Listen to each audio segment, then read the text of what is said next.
What's up, guys? So I've been wanting to do this video for a little while now, and there's a bunch of videos always out there complaining about this shit, so why not join the crowd? So it's properly and improperly dropping a trailer.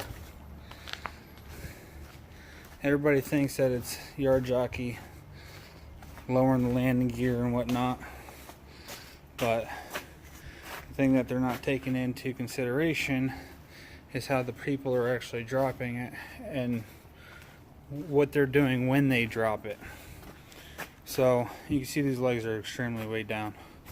Now if this trailer came in loaded and they if they cranked down, let's say it was 20,000 pounds in the box, and they cranked it until, you know, all the air was being pulled out, well, versus 40,000. If you're 40,000 pounds and crank it all the way, it's not going to do any difference.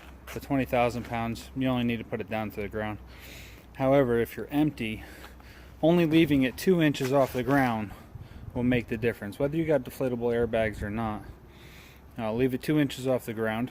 By leaving it 2 inches off the ground, when you go to pick up a loaded trailer that was dropped empty, the trailer will be right at the height that you need it. And I've already dropped that down about 3 inches, so that's a good 8 inches too high. Now, people that don't realize is whether you got airbag suspension or leaf spring suspension, like this trailer here, as soon as a load is put in on an empty trailer, it squats down more and more. So what's going to happen? The landing gear doesn't move. The landing gear stays in the same position at all the time. So what you're going to have, by that suspension dropping down, that trailer is going to do this, which picks the nose up. So it's not the fault of the yard jockeys. Sometimes it's sometimes it's due to the occasional yard.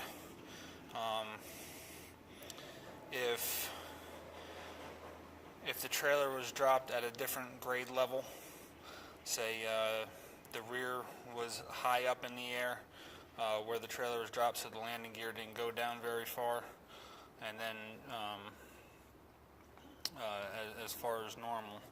So then and then when the trailer was loaded and then dropped into a different position where the ass end was down even lower, that would cause it. So there's always going to be a rare occasion, but as long as what I do is, just like I said, if I'm empty, I leave 2 inches off the ground.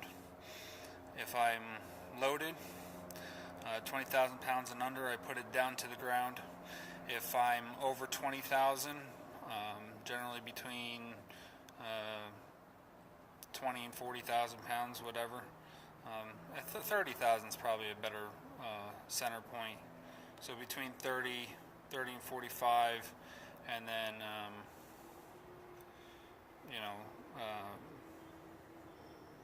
up to 30,000, I guess.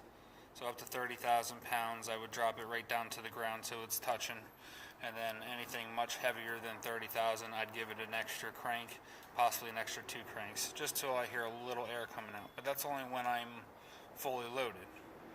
So when the trailer gets emptied out, that suspension's going to lift back up, which is going to in turn make the nose drop down a little bit.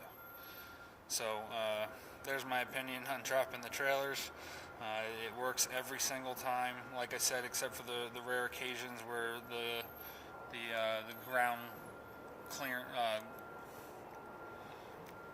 the ground pitch is different in different locations where it was picked up and dropped off in different sides. Sometimes, some of the warehouses, you'll have empties on one side of the warehouse and loaded on the other side of the warehouse.